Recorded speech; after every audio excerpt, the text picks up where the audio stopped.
Assalamualaikum warahmatullahi wabarakatuh. Hari ini kita akan melanjutkan pelajaran yang kemarin tentang metabolisme, yaitu katabolisme. Katabolisme ini terjadi di dalam organel yang bernama mitokondria. Kalian bisa lihat di gambar. Nah, secara detail kita akan belajar nanti apa sih yang terjadi reaksinya di dalam sel, di sitoplasma maupun di dalam mitokondria. Adapun tujuan pembelajaran kita hari ini, yang pertama adalah menjelaskan katabolisme, yang kedua mengidentifikasi hasil katabolisme karbohidrat, yang ketiga kalian mampu menjelaskan perbedaan respirasi aerob dan anaerob. Nah, kita lihat peta konsepnya dulu ya. Metabolisme ini ada dua macam. Yang pertama katabolisme, yang kedua anabolisme. Katabolisme ini contohnya respirasi aerob dan fermentasi. Sedangkan anabolisme contohnya adalah fotosintesis dan kemosintesis. Perbedaan katabolisme dan anabolisme ini dari segi pengertiannya, katabolisme ini adalah reaksi penguraian molekul besar menjadi molekul kecil dengan bantuan enzim. Sedangkan pengertian dari anabolisme adalah reaksi pembentukan molekul besar dari molekul kecil dengan bantuan enzim. Sedangkan katabolisme itu akan dilepaskan energi. Sedangkan anabolisme dalam reaksinya dia membutuhkan energi. Nah, kita akan bahas contoh dari katabolisme, yaitu respirasi aerob. Nah, berdasarkan kebutuhan oksigen, respirasi itu dibedakan menjadi respirasi aerobik yang menggunakan oksigen bebas untuk mendapatkan atau menghasilkan energi, dan respirasi anaerobik yang tidak menggunakan oksigen bebas untuk mendapatkan atau menghasilkan energi. Katabolisme karbohidrat ini atau respirasi aerob itu membutuhkan karbon dioksida sebagai bahan baku dan H2O dan akan dilepaskan energi. Reaksi sederhananya ditulis C6H12O6 bereaksi dengan 6 oksigen akan menghasilkan 6 molekul air dan 6 molekul CO2 serta dilepaskan energi sebesar 675 kilokalori. Adapun respirasi dari aerob ini ada 4 tahap. Yang pertama adalah glikolisis, yang kedua adalah respirasi dekarboksilasi oksidatif, yang ketiga adalah siklus Krebs, dan yang keempat adalah sistem transport elektron. Jadi ada 4, glikolisis, dekarboksilasi oksidatif, siklus Krebs, dan sistem transport elektron. Selanjutnya, kita akan bahas satu persatu dari setiap tahap dari katabolisme atau respirasi aerob ini. Yang pertama adalah glikolisis. Glikolisis ini adalah penguraian satu molekul glukosa yang akan menghasilkan asam pirufat, NADH, dan ATP. Jadi produk dari glikolisis adalah asam pirufat, NADH, dan ATP. NADH ini adalah singkatan dari nikotinamida adenin dinukleotida hidrogen yang merupakan molekul berenergi tinggi yang bisa nanti akan dikonversi menjadi ATP. Glikolisis ini berlangsung di dalam sitoplasma dengan hasil akhir yaitu atom molekul dari glukosa akan diubah menjadi 3 atom C yaitu pirufat sebanyak 2 mol. Energi total yang dihasilkannya adalah 4 ATP. 2 molekul NADH akan ditransfer ke rantai transport elektron. Secara detailnya kalian bisa lihat reaksi glikolisis. Yang pertama adalah glukosa. Glukosa ini akan dia mendapatkan ATP, jadi dia ATP masuk, kemudian fosfat dari ATP itu ditangkap oleh glukosa pada atom C nomor 6 sehingga menjadi glukosa 6 fosfat. glukosa 6 fosfat menjadi fruktosa 6 fosfat. Selanjutnya ada ATP masuk lagi pada tahap ketiga, yaitu ATP ini akan diikat pada atom C nomor 1 sehingga akan dihasilkan fruktosa 1,6 fosfat, bifosfat. Selanjutnya kemudian akan pecah menjadi fosfogliserat. Fosfogliserat menjadi 1,3 bifosfogliserat.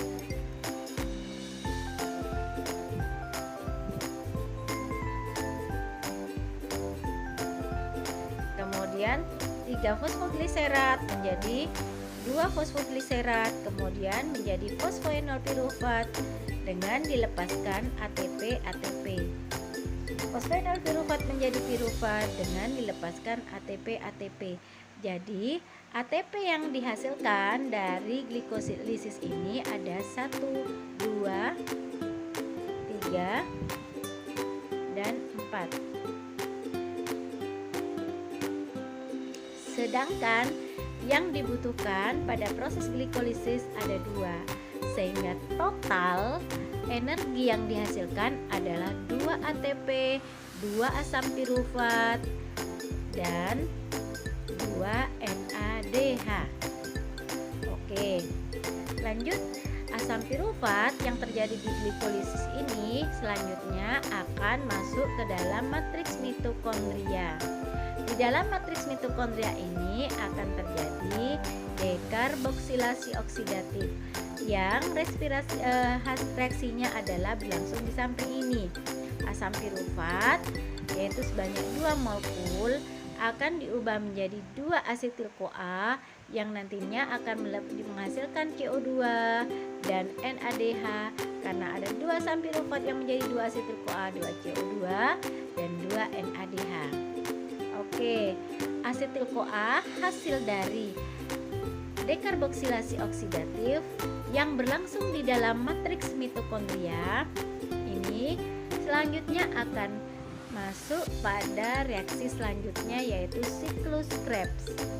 Asetil-CoA masuk bereaksi dengan oksaloasetat menjadi sitrat.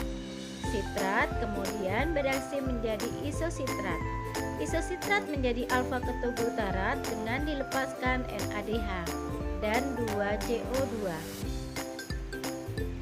Alfa ketoglutarat menjadi suksinil-CoA dengan dilepaskan NADH dan CO2.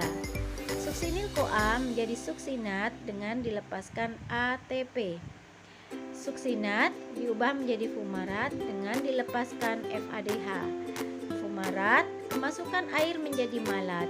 Malat menjadi oksaloasetat dengan dilepaskan NADH. Jadi pada siklus Krebs ini akan dihasilkan NADH sebanyak 1, 2, 3. Karena ada 2 asetil-CoA yang masuk, maka NADH yang dilepaskan ada 3 dikali 2 yaitu 6. CO2 yaitu 2 dikali 2 menjadi 4. ATP 2 dikali 1 dihasilkan 2 ATP. Sedangkan FADH yang dihasilkan dari siklus Krebs ini adalah 2 dikali 1 yaitu 2 FADH. Oke, kita lanjut pada transport elektron. Pada transport elektron ini, sumber-sumber molekul berenergi tinggi dari NADH dan FADH ini akan memasuki membran dalam mitokondria yang bentuknya berlekuk-lekuk di dalamnya untuk memperluas bidang permukaan membran dari mitokondria. Di transport elektron ini, NADH menjadi sumber elektron dan hidrogen, di mana elektron dan hidrogen dari NADH dan FADH ini dibawa dari substrat yang satu, yaitu molekul protein kompleks protein 1, 2, 3 hingga akhirnya pada ATP sintase. Pada transport elektron ini akan dihasilkan 30 ATP yaitu dari 10 NADH. Dihasilkan 4 ATP dari 2 FADH, di mana 1 NADH setara dengan 3 ATP. Sedangkan 2 FADH setara dengan 2 ATP. Nah, reaksi lengkapnya seperti ini. Dari hasil reaksi siklus Krebs ini akan dihasilkan sejumlah NADH yaitu 6. Dari dekarboksilasi oksidatif dihasilkan NADH sebanyak 2. Dari proses glikolisis dihasilkan NADH sebanyak 2, sehingga total NADH yang akan masuk pada transfer elektron dari 1 molekul glukosa adalah 10. Nah, 10 NADH ini kemudian dia akan masuk dari kompleks protein 1 melepaskan elektronnya dan hidrogen, dari kompleks protein 1 ke kompleks protein 2, dari kompleks protein 2 ke kompleks protein 3, akhirnya ke ATP sintase. Nah, setelah ATP sintase dilepaskan energi.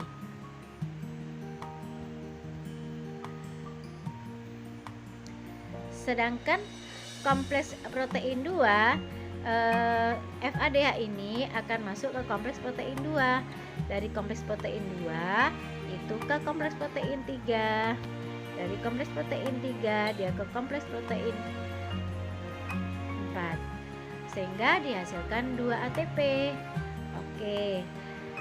Selanjutnya dari transfer elektron kita akan lanjut pada fermentasi, yaitu respirasi anaerob, yang pemecahannya atau pemecahan karbohidrat atau glukosa untuk menghasilkan energi ini tidak menggunakan oksigen.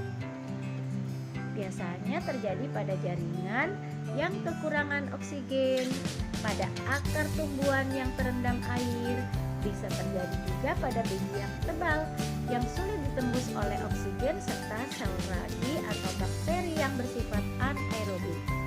Persamaan sederhana atau reaksi sederhananya seperti ini. C6H12O6 menjadi 2 alkohol, menjadi C2H5OH, 2 CO2 dan 21 kalori. Nah, respirasi anaerobik itu tidak butuh oksigen loh. Dia juga menggunakan asam pirufat dari hasil glikolisis. Yang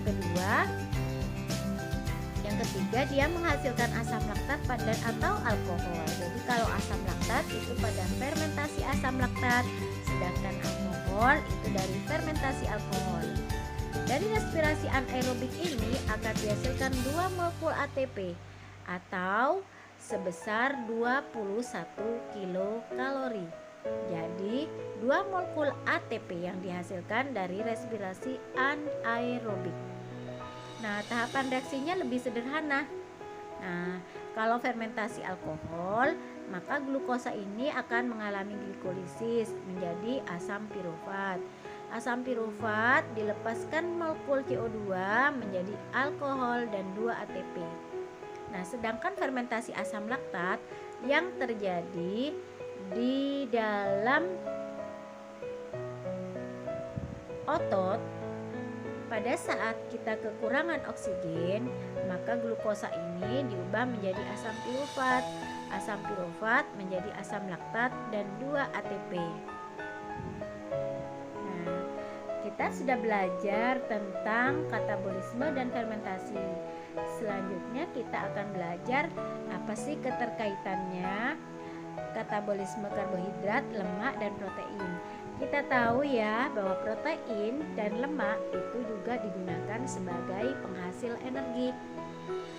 Nah, lemak bisa diubah atau dikonversi menjadi energi. Bagaimana caranya? Nah, ini adalah lemak. Molekul lemak ini dia akan diubah menjadi asam lemak pada proses pencernaan makanan. Asam lemak dengan gliserol. Bagaimana nasib asam lemak? Asam lemak ini kemudian diubah menjadi asetil-CoA, yang selanjutnya asetil-CoA ini akan masuk ke dalam siklus Krebs. Nah, tergantung berapa panjang dari asam lemaknya. Karena molekul asam lemak itu panjang, maka energi yang dihasilkan dari lemak itu lebih besar dari glukosa atau karbohidrat. Kalau satu molekul glukosa hanya 2 asam pirufat, sedangkan 2 asetil-CoA, sedangkan lemak akan dihasilkan banyak asetil-CoA, sehingga yang asetil-CoA yang dihasilkan yang masuk ke dalam siklus Krebs pun akan lebih banyak, dan energi yang dihasilkannya juga jauh lebih besar dibandingkan dengan karbohidrat. Bagaimana dengan protein? Nah, protein ini akan diubah menjadi energi dengan cara yang pertama melalui pencernaan diubah menjadi asam amino. Nah, tergantung jenis asam aminonya. Jika asam aminonya itu beratom C4 atau beratom C5 ataupun beratom C3, dia akan masuk ke dalam, ada yang menjadi fosfogliserat, ada yang menjadi pirufat, ada yang masuk ke dalam oksaloasetat atau langsung ke dalam siklus Krebs. Jadi tergantung jenis asam amino yang menyusun protein. Nah, protein ini juga menghasilkan energi yang sama seperti karbohidrat. Sedangkan asam nukleat ini di dalamnya kan ada gula, yaitu ada ribosa, ada basa nitrogen. Nah, salah satu dari penyusun dari asam nukleotida yaitu ribosa ini bisa diubah atau dikonversi menjadi glukosa. Sedangkan dari basa nitrogen bisa nanti masuk ke dalam siklus Krebs yaitu dalam bentuk alfa betoglutarat.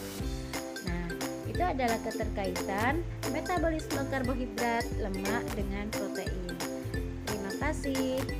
Kita belajar lagi. Jangan lupa bukunya dibuka lagi. Kalau tidak mengerti bisa tanya atau bertanya di kolom komentar. Assalamualaikum warahmatullahi wabarakatuh.